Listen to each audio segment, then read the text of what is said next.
Hello दोस्तों, SS मंत्रा YouTube channel में आप सभी का स्वागत है। आज का ये जो हमारा खास सेशन है, ये उन सभी विद्यार्थियों के लिए है जो यूपीएससी 2025 की तैयारी कर रहे हैं। हाँ, और आज हम पॉलिटी पर चर्चा करेंगे। बिल्कुल, आज हम पूरी पॉलिटी का एक बहुत ही जबरदस्त मस्ट क्लास और क्विक रिवीजन करने वाले हैं। सही बात है। चलिए सबसे पहले एकदम बेसिक से शुरू करते हैं, संविधान के आधार से। मैंने अक्सर विद्यार्थियों को मूल संविधान और जो हमारा वर्तमान संविधान है उसके नंबर्स में उलझते देखा है। हाँ, ये बहुत कॉमन डाउट है।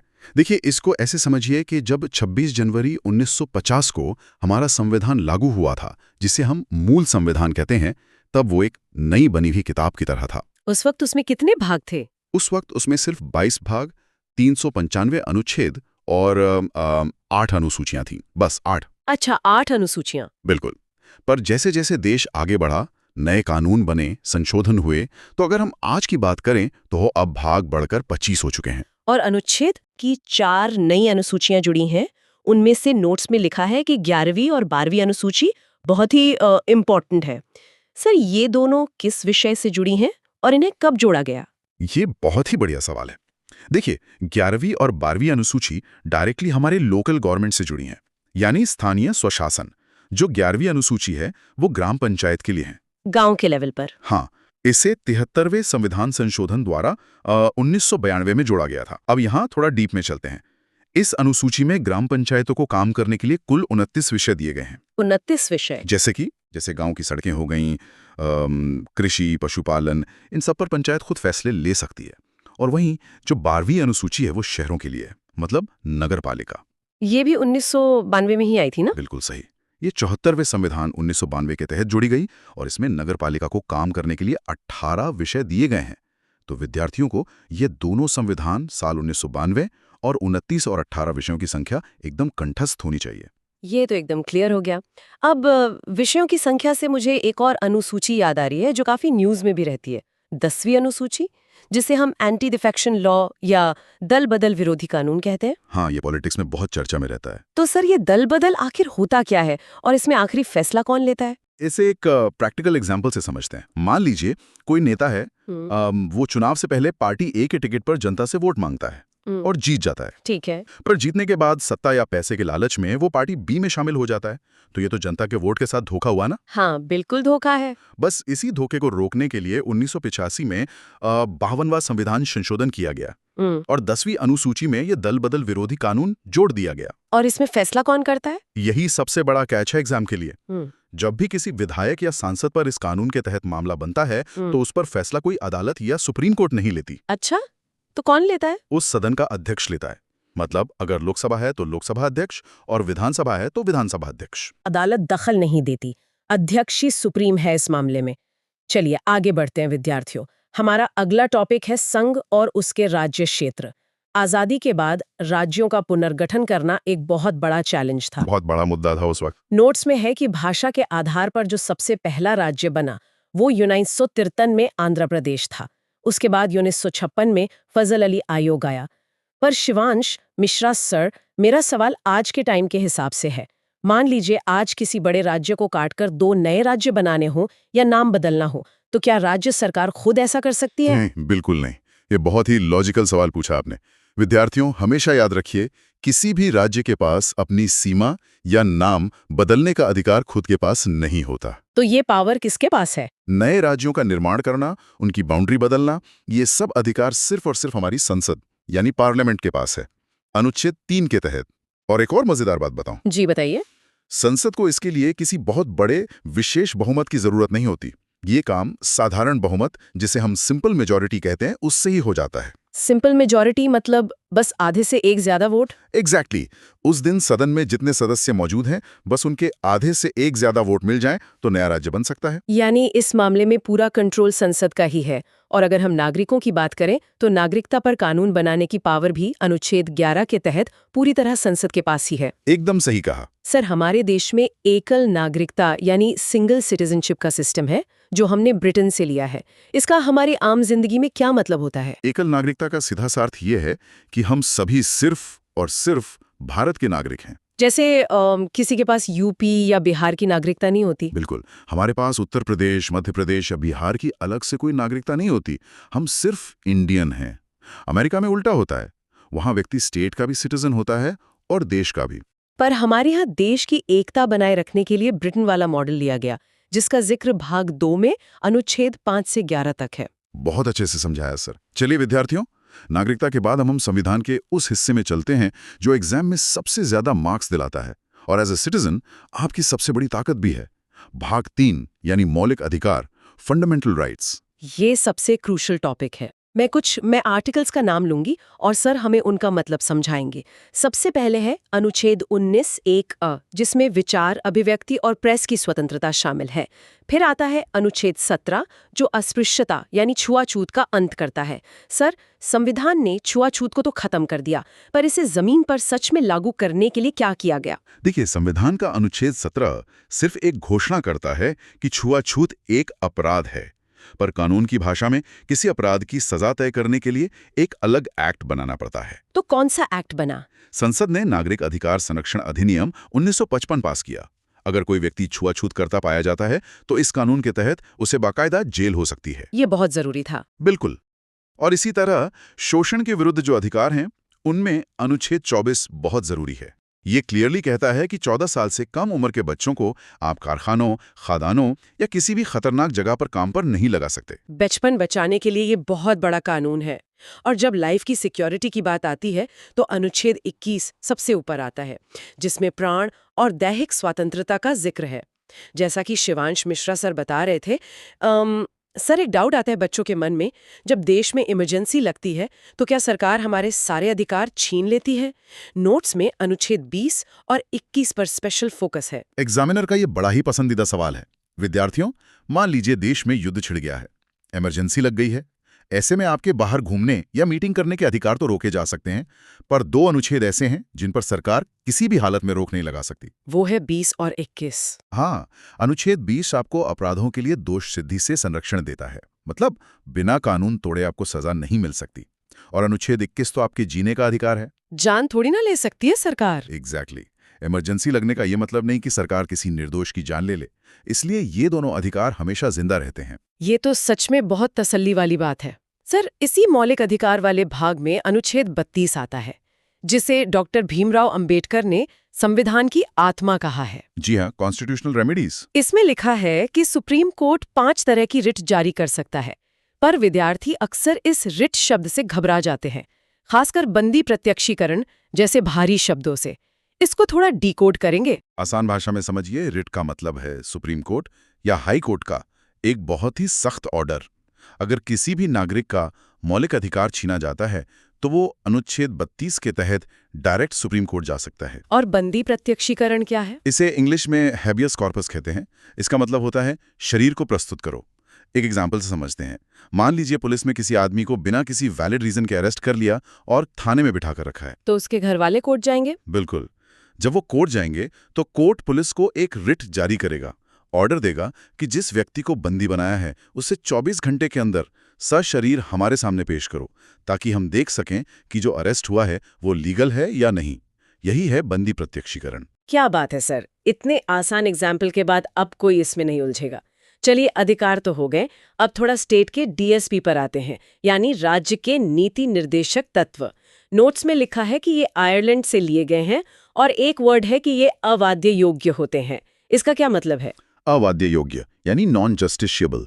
इसका सिंपल सा मतलब है कि आप इन निर्देशों को जबरदस्ती लागू करवाने के लिए अदालत का दरवाजा नहीं खटखटा सकते। जैसे फंडामेंटल राइट्स के लिए जा सकते हैं, वैसे इसके लिए नहीं। एग्जैक्टली। मौलिक अधिकार नहीं मिले तो आप तुरंत कोर्ट जा सकते हैं, पर डीएसपी तो सरकार के लिए एक तरह के मॉरल टारगेट्स हैं। संविधान सरकार को कहता है कि जब आपके पास पैसे और संसाधन हों तब आप ये भलाई के काम करना। अगर सरकार वो काम नहीं कर पाती तो आप उस पर केस नहीं कर सकते। समझ गई। तो ये वेलफेयर स्टेट बनाने की गाइडलाइंस हैं। इनमें कुछ आर्टिकल्स बहुत रिपीट होते हैं एग्जाम्स में, जैसे अनुच्छेद 40 ग्राम पंचायतों का गठन, अनुच्छेद 39 समान कार्य के लिए समान वेतन, चाहे महिला हो या पुरुष। सही कहा। और आजकल जो सबसे ज्यादा न्यूज में रहता है अनुच्छेद 44 समान नागरिक संहिता, यानी यूसीसी। सर, यूसीसी का सीधा मतलब यही है ना कि पूरे देश में शादी या प्रॉपर्टी के लिए एक ही कानून हो। एकदम सही पकड़ा आपने। अनुच्छेद 44 यही कहता है कि पूरे देश के सभी नागरिकों के लिए एक समान कानून होना चाहिए। अभी क्या है कि अलग अलग धर्मों में विवाह, तलाक या प्रॉपर्टी के अपने अलग नियम हैं। यूसीसी लागू होने का मतलब होगा धर्म चाहे कोई भी हो, नागरिक कानून सबके लिए एक बराबर होगा। बहुत दिलचस्प कॉन्सेप्ट है। चलिए विद्यार्थियों, राइट्स और निर्देशों की बात हो गई, अब जरा नागरिकों की रिस्पॉन्सिबिलिटीज पर भी नजर डालते हैं। सर, नोट्स पढ़ते हुए मैंने नोटिस किया कि मौलिक कर्तव्य यानी फंडामेंटल ड्यूटीज मूल संविधान में थे ही नहीं। हाँ, ये शुरू में नहीं थे। तो आखिर इन्हें जोड़ने की जरूरत कब और क्यों पड़ी? देखिए, जब देश में इमरजेंसी का दौर चल रहा था, तब सरकार को ये महसूस हुआ कि नागरिक सिर्फ अपने अधिकारों की बात करते हैं, पर देश के प्रति उनके कुछ कर्तव्य भी तो होने चाहिए ना। बिल्कुल होने चाहिए। इसीलिए सरदार स्वर्ण सिंह समिति बनाई गई। इस कमेटी की सिफारिश पर 1976 में 42वें संविधान संशोधन के जरिए भाग 4A और एक नया अनुच्छेद 51A जोड़ा गया। और ये आइडिया हमने लिया था सोवियत संघ से, जिसे आज हम रशिया कहते हैं। और उस टाइम कितने कर्तव्य जोड़े गए थे? उस वक्त तो टोटल 10 मौलिक कर्तव्य जोड़े गए थे। लेकिन सर, आज तो हमारे पास 11 कर्तव्य है, तो ये 11वां कब आया? ये एग्जाम का सुपरहिट क्वेश्चन है। 11वां कर्तव्य डायरेक्टली एजुकेशन से जुड़ा है। इसे काफी बाद में 2002 में 86वें संविधान संशोधन के द्वारा जोड़ा गया। ये पेरेंट्स को निर्देश देता है कि वो अपने 6 से 14 साल तक के बच्चों को पढ़ने का मौका जरूर दें। और 7वें कर्तव्य का भी जिक्र है नोट्स में। हाँ, अनुच्छेद 51AG। इसमें हमारे पर्यावरण, जंगल और वन्य जीवों की रक्षा करने की बात कही गई है। विद्यार्थियों को ये भी ध्यान रखना चाहिए। बेहतरीन जानकारी सर। तो दोस्तों, अब हम सीधे देश के सर्वोच्च पद यानी भारत के राष्ट्रपति की तरफ बढ़ते हैं। राष्ट्रपति का जो चुनाव होता है वो आम चुनावों से काफी अलग होता है। इनके निर्वाचन मंडल में लोकसभा, राज्यसभा और विधानसभाओं के सिर्फ निर्वाचन यानी इलेक्टेड सदस्य ही वोट डालते हैं। सही बताया आपने। जो मनोनीत यानी नॉमिनेटेड सदस्य होते हैं वो वोट क्यों नहीं डालते सर? इसके पीछे का लॉजिक बहुत ही सीधा है। जो मनोनीत सदस्य होते हैं उन्हें खुद राष्ट्रपति ही चुनकर पार्लियामेंट में बिठाते हैं।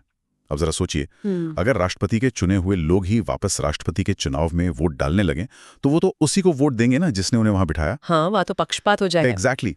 इसी पक्षपात को रोकने के लिए अनुच्छेद 54 में ये क्लियर कर दिया गया कि इस चुनाव में सिर्फ वही लोग वोट डालेंगे जिन्हें जनता ने चुनकर भेजा है, यानी सिर्फ इलेक्टेड मेंबर्स। बहुत ही शानदार लॉजिक है ये। और सर, अगर राष्ट्रपति संविधान का उल्लंघन कर दे तो उन पर महाभियोग यानी इम्पीचमेंट लगाने की बात अनुच्छेद 61 में है। इसमें 14 दिन की पूर्व सूचना वाला क्या नियम है? देखिए, महाभियोग कोई छोटा मोटा मामला तो है नहीं। ये राष्ट्रपति को हटाने की प्रक्रिया है।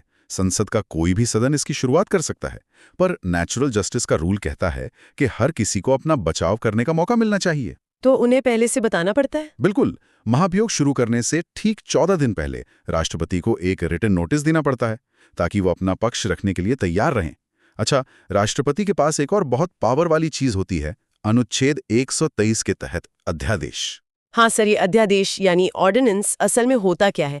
विद्यार्थी इसमें काफी कंफ्यूज रहते हैं। इसको ऐसे समझिए, देश में कानून बनाने का असली काम किसका है? संसद का। ठीक है, पर मान लीजिए संसद की छुट्टी चल रही है, कोई सत्र नहीं चल रहा और अचानक देश में कोई बहुत जरूरी कानून लागू करना पड़ जाए, तो ऐसी इमरजेंसी में क्या करेंगे? तब तो वेट नहीं कर सकते ना सत्र शुरू होने का। सही कहा।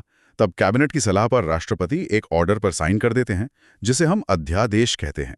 इसकी ताकत एकदम संसद के बनाए कानून के बराबर होती है, पर यह परमानेंट नहीं होता। कब तक वैलिड रहता है ये? जैसे ही संसद का सत्र दोबारा शुरू होगा, उसके 6 हफ्ते के अंदर संसद को इस अध्यादेश को पास करना ही होता है, वरना ये खुद ब खुद खत्म हो जाता है। बहुत ही साफ तरीके से समझ आ गया। अब कानून की बात हो ही रही है तो संसद के एक बहुत खास बिल की बात करते हैं, धन विधेयक यानी मनी बिल। इसका जिक्र अनुच्छेद 110 में है। जी। कहा जाता है कि इसे सिर्फ लोकसभा में ही पेश किया जा सकता है। ऐसा क्यों? और इसमें राज्यसभा का क्या रोल है? विद्यार्थियों, धन विधेयक का मतलब है पैसे का मामला, नया टैक्स लगाना या पुराना हटाना। अब डेमोक्रेसी में पैसा किसका होता है? जनता का।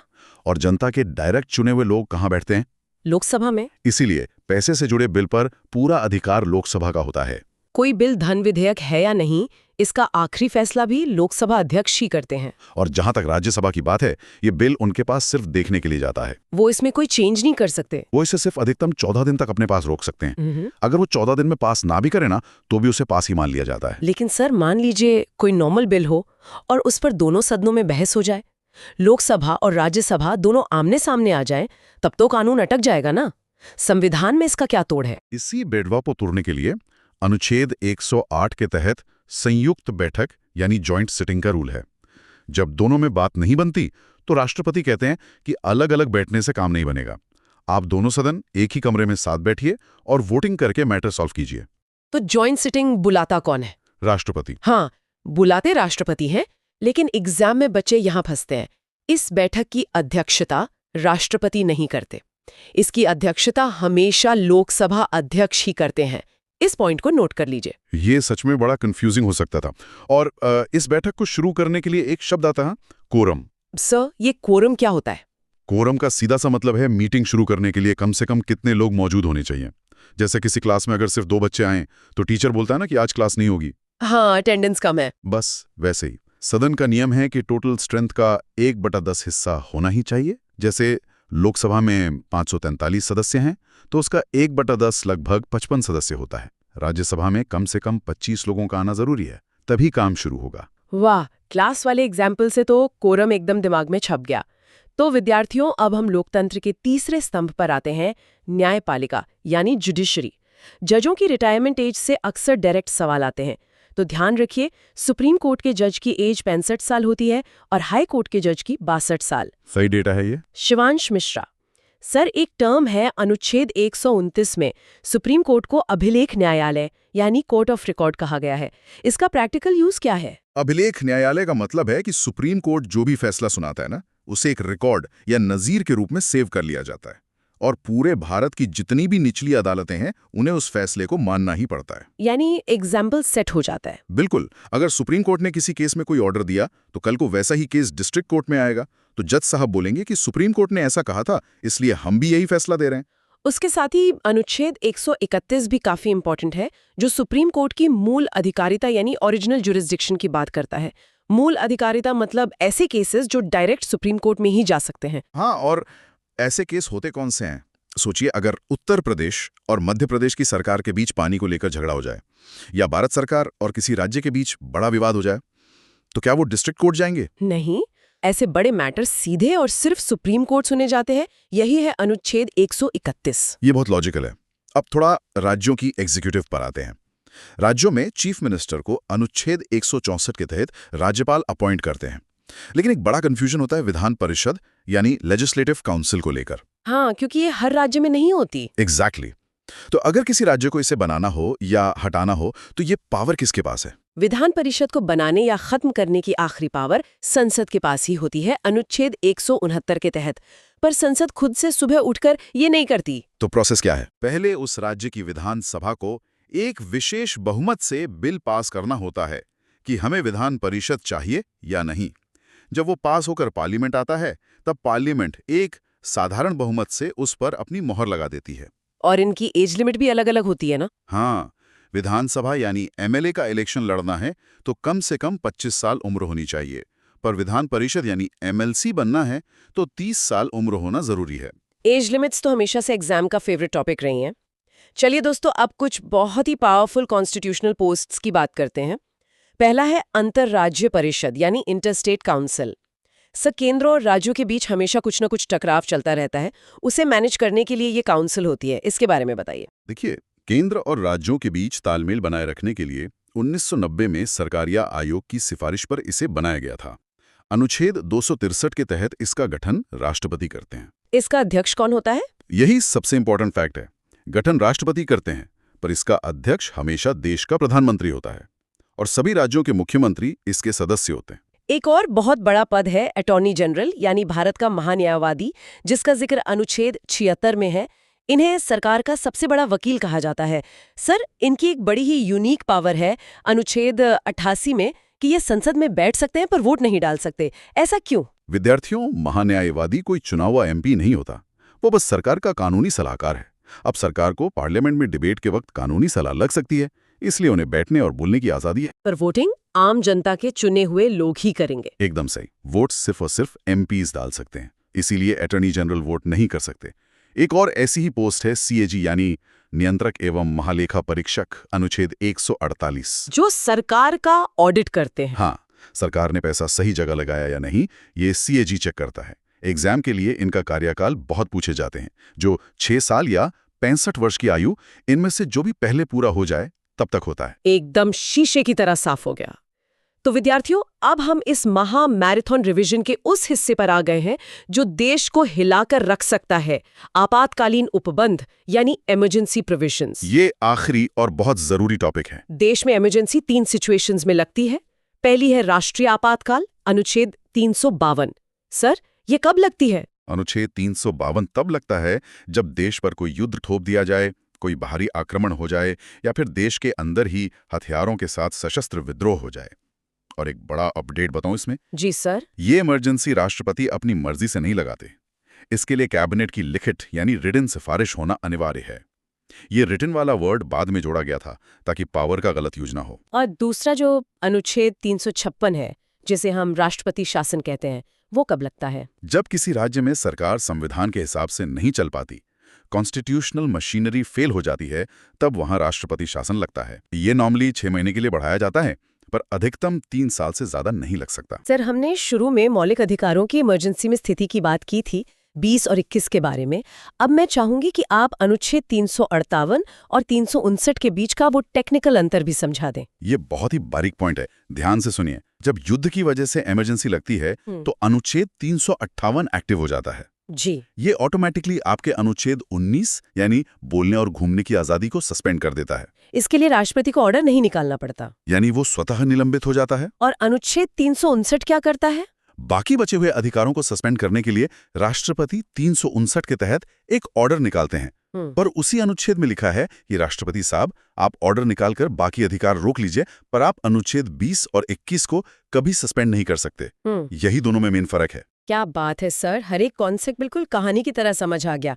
तो विद्यार्थियों, संविधान के सभी मेन टॉपिक्स हमने क्लियर कर लिए हैं। अब इस शानदार क्लास को समेटने के लिए हम एक बहुत ही तेज क्विक रिकैप राउंड करेंगे। हाँ, एज लिमिट्स और सोर्सेस को ग्रुप करके याद करना आसान होता है। बिल्कुल। पहले एज लिमिट्स देखते हैं, नीचे से ऊपर जाएंगे। अगर आपको गांव में ग्राम पंचायत का इलेक्शन लड़ना है तो एज होनी चाहिए 21 साल। फिर थोड़ा ऊपर आए, लोकसभा, एमएलए, चीफ मिनिस्टर या प्राइम मिनिस्टर बनना है तो 25 साल। और स्टेट या सेंटर के अपर हाउस में जाना है, यानी राज्यसभा या एमएलसी बनना है तो 30 साल। और देश के सबसे बड़े पद राष्ट्रपति, उपराष्ट्रपति और राज्यपाल, इनके लिए 35 साल। परफेक्ट। जैसा कि शिवांश मिश्रा सर ने इसको सीक्वेंस में बताया, वैसे ही याद रखें। अब सर, जो विदेशी स्रोत है उनका भी एक क्विक रिकैप हो जाए। इसे रटने की जगह लॉजिक से समझें।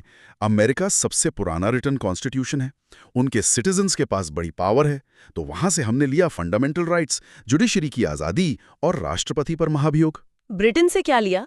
उन्होंने तो हम पर राज किया था। उनका सिस्टम हम जानते थे, तो वहां से हमने ली संसदीय प्रणाली और एकल नागरिकता। आयरलैंड से हमने लिए डीएसपी। और कनाडा में सेंटर हमेशा स्ट्रांग होता है, तो वहां से हमने ऐसी संघीय व्यवस्था ली जहां केंद्र ज्यादा ताकतवर है। ऑस्ट्रेलिया से हमने समवर्ती सूची यानी कॉन्करेंट लिस्ट ली। और आखिर में साउथ अफ्रीका, वहां से हमने संविधान में बदलाव करने की यानी संशोधन की प्रक्रिया अपनाई, जो अनुच्छेद 368 में है। बहुत ही शानदार तरीका है याद रखने का। और जाते जाते एक आखिरी फैक्ट दोस्तों, अगर एग्जाम में पूछें कि संविधान की आत्मा किसे कहा गया है, तो ध्यान से क्वेश्चन पढ़ना। अगर डॉक्टर भीमराव अंबेडकर का नाम लिखा है तो जवाब होगा अनुच्छेद 32। और अगर पंडित ठाकुरदास भार्गव का नाम आए या किसी का नाम ना हो, तब प्रस्तावना यानी प्रियम्बल को संविधान की आत्मा माना जाएगा। इस छोटे से डिफरेंस को हमेशा ध्यान में रखिएगा। तो विद्यार्थियों, इसके साथ विवेक सर की 12 घंटे की महा मैराथन का ये सबसे सटीक और डीप एनालिसिस यहीं पूरा होता है। हमें पूरी उम्मीदें हैं कि इस क्लास के बाद आपके सारे डाउट्स क्लियर हो गए होंगे। मेरी तरफ से भी आप सभी को एग्जाम के लिए बहुत बहुत बधाई और शुभकामनाएं। आज की क्लास को खत्म करने से पहले मैं आपके लिए एक बहुत ही प्रेरणादायक पंक्ति पढ़ना चाहूंगी, जो आपकी पीडीएफ नोट्स में दी गई है। नन्ही चींटी जब दाना लेकर चलती है, चढ़ती दीवारों पर 100 बार फिसलती है, आखिर मेहनत उसकी बेकार नहीं होती, कोशिश करने वालों की कभी हार नहीं होती है। आप सभी को यूपीएससी 2025 एग्जाम के लिए ढेरों शुभकामनाएं। जी जान से मेहनत करते रहिए, क्योंकि वो खाकी वर्दी आपका इंतजार कर रही है। दोस्तों, अगर आपको ये क्लास पसंद आई हो तो एसएस मंत्रा चैनल को सब्सक्राइब करें, वीडियो को लाइक करें और बेल आइकन दबाना ना भूलें। धन्यवाद।